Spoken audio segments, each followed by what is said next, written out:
Hello friends, সিবি মেরি stream চ্যানেলে আমি তোমাদেরকে ওয়েলকাম জানাচ্ছি।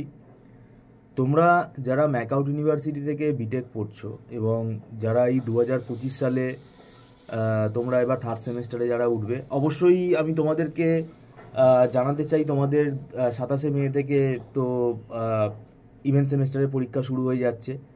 তো আমি বলবো যারা সেকেন্ড সেম পরীক্ষা দিচ্ছ, পরীক্ষা ভালো করে দাও এবং স্পেশালাইজেশন পেপার হিসেবে যারা কম্পিউটার সায়েন্সের স্টুডেন্ট বা আইটি স্টুডেন্ট, মানে 2025 সালে যারা ম্যাকআউট ইউনিভার্সিটি থেকে বিটেকে যারা থার্ড সেমেস্টারে অ্যাপিয়ার করবে, থার্ড সেমেস্টারে যারা উঠবে, তোমাদের আগাম এই ভিডিওটা আমি করছি কেননা তোমাদের কাছে যাতে নোটিফিকেশানটা পৌঁছয়। কারণ অনেকে যারা টিউশন খোঁজে তাদের কাছে কিন্তু ভিডিওটা লেটে পৌঁছালে তাদের অসুবিধা হয়। তো এখানে আমি সেমেস্টারটা সম্বন্ধে তোমাদের একটু আইডিয়া দিতে চাই। সেটা হচ্ছে যে এখানে 3টে গুরুত্বপূর্ণ কম্পালসারি পেপার আছে কম্পিউটার সায়েন্সের পেপার। সেটা হচ্ছে অ্যানালগ অ্যান্ড ডিজিটাল ইলেকট্রনিক্স, তারপরে কম্পিউটার অর্গানাইজেশন অ্যান্ড আর্কিটেকচার, আর data structure algorithm with C programming. তো এখন ব্যাপারটা হচ্ছে এই যে 3টে সাবজেক্ট, এই 3টে সাবজেক্টের সিলেবাস কিন্তু অনেক বড়। তো বড় বলতে প্রায় এটা আমার ব্যক্তিগত মতে প্রায় দেখো 9-10 মাসের সিলেবাস, এবং সেটা আমরা কিন্তু এই মানে অড সেমেস্টারের সময় কিন্তু বেশি পাই না। তো সেই জন্যই তোমাদেরকে অ্যালার্ট করা। আর অ্যানালগ অ্যান্ড ডিজিটাল ইলেকট্রনিক্সে তোমাদের ডিজিটাল ইলেকট্রনিক্স পার্টটা এখানে 90% রয়েছে। আর ডিজিটাল ইলেকট্রনিক্স এটা কিন্তু পুরোপুরি ম্যাথামেটিক্যাল সাবজেক্ট, মানে হায়ার বুলিয়ান ম্যাথামেটিক্সের মধ্যে রয়েছে, এবং এখানে সার্কিট থিওরিগুলো কিন্তু তোমাদেরকে ভালো করে শিখতে হবে। সার্কিট থিওরিটা খুব ইম্পর্টেন্ট। সার্কিট থিওরি মানে সার্কিট ডিজাইন টেকনিকগুলো ভালো করে না জানলে কিন্তু খুব অসুবিধা হবে। আর সিলেবাসটা অনেক বড়, ভ্যারাইটিস অফ সার্কিটস রয়েছে, এবং এখানে নাম্বার সিস্টেমের ওপরে কিন্তু অনেক ম্যাথামেটিক্যাল কোয়েশ্চেন আসে। এই ডিজিটাল ইলেকট্রনিক্সটা পড়তে পড়তে তোমাদের কম্পিউটার অর্গানাইজেশনও কিন্তু চলে আসবে। কম্পিউটার অর্গানাইজেশনের মধ্যেও কিন্তু আবার ডিজিটাল ইলেকট্রনিক্সের কিছু চ্যাপ্টার রয়েছে। মানে ডিজিটাল ইলেকট্রনিক্স আর কম্পিউটার অর্গানাইজেশন এই দুটো কিন্তু ইন্টার রিলেটেড আমি বলতে পারি। কম্পিউটার অর্গানাইজেশন আর আর্কিটেকচারে যে মানে আর্কিটেকচার যেগুলো আছে, সেই আর্কিটেকচারের যে মানে ব্লক ডায়াগ্রাম বলো বা সার্কিটগুলো বলো, সেগুলোর জন্য কিন্তু ডিজিটাল আইসিগুলো আছে। সেই আইসির লজিকগুলো কিন্তু জানতে হবে, না হলে কিন্তু তুমি আর্কিটেকচার বুঝতে পারবে না। এবার কম্পিউটার অর্গানাইজেশন আর আর্কিটেকচারে কী হয়, অনেক অঙ্ক আসে, মানে নিউমেরিক্যাল আসে। নিউমেরিক্যাল আসে বলতে যেমন রেজিস্টার ট্রান্সফার ল্যাঙ্গুয়েজের ওপর নিউমেরিক্যাল আসে, বাস স্ট্রাকচারের ওপরে আসে, তারপরে অ্যাড্রেসিং মোডের ওপরে আসে, তারপরে মেমোরি ম্যানেজমেন্টের ওপরে আসে। ঠিক আছে, তো এইগুলো আসে। আর ইনপুট আউটপুট অর্গানাইজেশনের ওপরেও আসে, মাইক্রো প্রোগ্রাম কন্ট্রোল টেকনিকের ওপরেও নিউমেরিক্যাল আসে। তো এই নিউমেরিক্যালগুলো সলভ করতে গেলে কনসেপ্ট ক্লিয়ার করে পড়তে হবে, এবং আমাদের ইনস্টিটিউট একমাত্র ইনস্টিটিউট আমরা কিন্তু নিউমেরিক্যালগুলো করাই। শুধু ওই থিওরি গোটা কয়েক মুখস্থ করে চলে গেল স্টুডেন্ট, তাহলে কিন্তু কোনো লাভ হবে না। কারণ নিউমেরিক্যালগুলো অ্যাটেন্ড করলে তোমার মার্কসটা বাড়বে, থিওরিতে তো বেশি নাম্বার তুমি পারবে না। থিওরিতে কোন ফ্যাকাল্টি কত দেবে সেটা তো তার উপর ডিপেন্ড করছে না। তো সবথেকে ভালো কথা হলো যে নিউমেরিক্যালগুলোও অ্যাটেন্ড করা, এবং থিওরি অ্যাটেন্ড করতে গেলে অনেক নিয়মকানুন আছে, ঠিকঠাক লিখতে হবে, ডায়াগ্রাম দিতে হবে। এখন কিন্তু মানে উল্টোপাল্টা লিখলে কিন্তু হবে না, এখন কিন্তু টু দি পয়েন্ট অ্যান্সার লিখতে হবে। আর কোনো সাজেশান কাজ করছে না, এখানে কোনো প্রেডিকশানও করা যাবে না, পুরো সিলেবাস পড়ে যেতে হবে।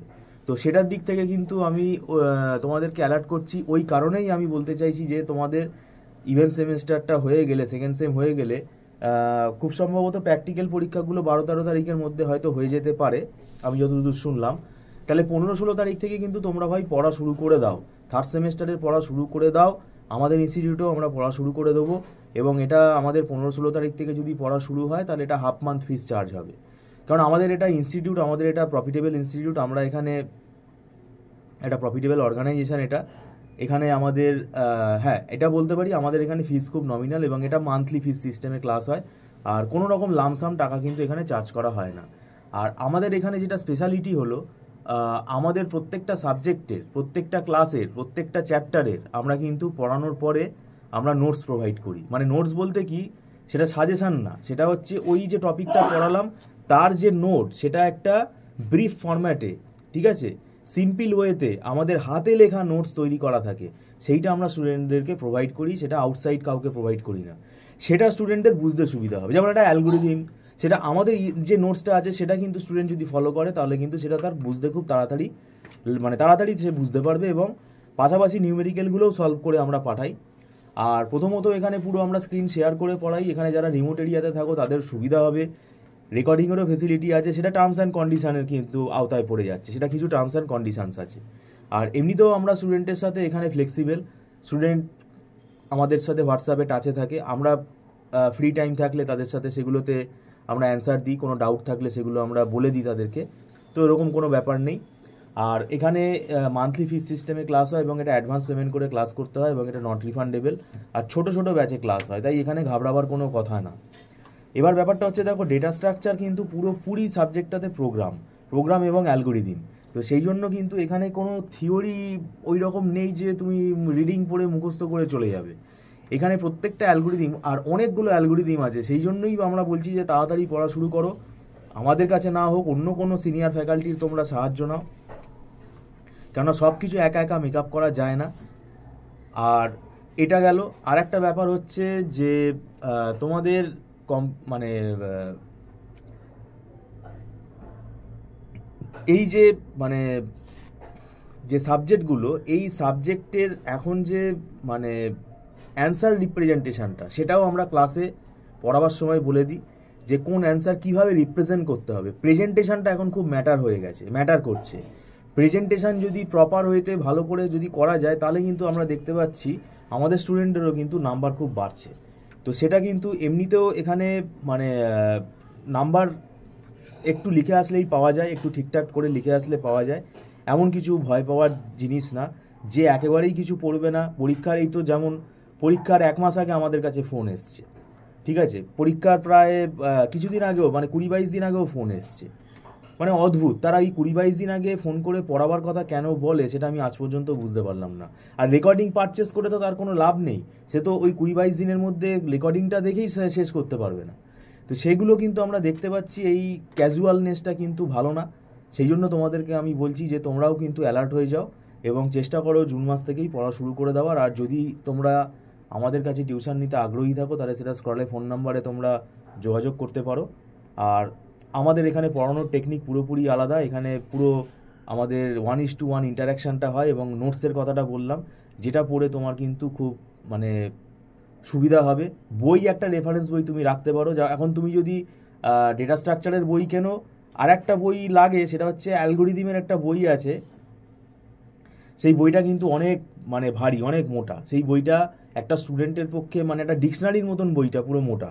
তো ওই বইটা একটা স্টুডেন্টের পক্ষে পড়ে মানে যাওয়াটা খুব ডিফিকাল্ট। তো সেটা এই ধরনের ব্যাপারগুলো হয়, তো সেটা কোনো ব্যাপার না, সেটা আমরা এখানে গাইড করে দেবো। আর যদি তোমরা আগ্রহী থাকো তাহলে তোমরা যোগাযোগ করতে পারো। আর আমি বলবো নিজেও তোমরা সিলেবাসটা দেখে কিন্তু পড়া শুরু করে দাও। আর আমাদের এই অড সেমেস্টারে একটু সময়টা কম হয়, তার কারণ হচ্ছে একটা ফেস্টিভ্যাল সিজন থাকে, তো সেক্ষেত্রে স্কুল কলেজ তো ছুটি থাকে, আমাদের ইনস্টিটিউটও ছুটি থাকে, সেক্ষেত্রে একটা টাইম গ্যাপ হয়। সেই কারণেই আমি বলছি পড়াটা আগে থেকে শুরু করলে তোমাদের কিন্তু প্রেশারটা কম পড়বে। আর নভেম্বর মাস নাগাদ তো মানে পরীক্ষার আগে একটা সিএ এক্সাম চালু হয়ে যায়, সেই সময় স্টুডেন্টরা দেখেছি আবার বিজি হয়ে পড়ে। তো ওই সময়টা আবার তাদের কিন্তু একটা পড়া কিন্তু গ্যাপ হয়, পড়ার টাইমটা তারা ঠিকমতো পায় না, ওই সিএ এক্সামগুলোর জন্যই কিন্তু তারা বিজি হয়ে যাচ্ছে। তো সেইটার জন্যই আমি বলছি আগে থেকে পড়া শুরু করে দেওয়াটা উচিত। Thank you so much.